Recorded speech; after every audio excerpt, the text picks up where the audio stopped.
study of astronomy has existed for thousands of years. Almost every culture throughout human history has studied the stars in some way, from Egypt to Mesopotamia, all the way to Mesoamerica.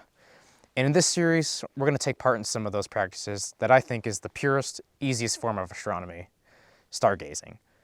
My name is John, and welcome to Open Orbit Backyard Astronomy.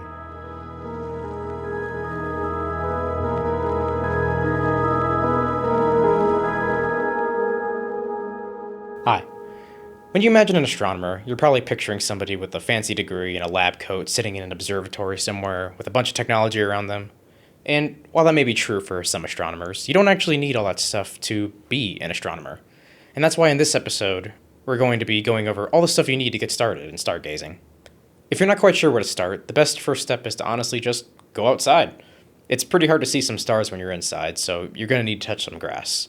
Depending on where you live, you might see a lot of stars at night, or maybe not so many. All this depends on the level of light pollution in your area. Light pollution is a modern-day problem that prevents us from seeing much of the night sky.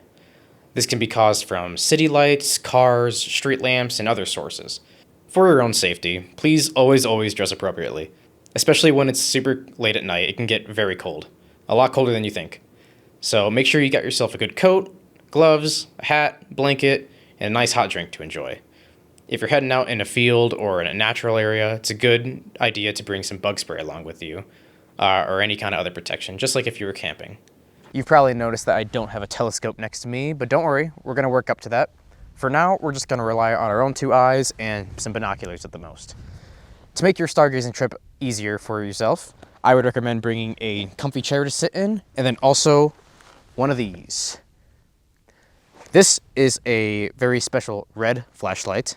As you can see here, red light is a lot less harsh on the eyes, so it's going to be very good for keeping your night vision once your eyes adjust to the dark. I'm super excited to get started, so if you're interested in getting involved, I'll see you in the next episode.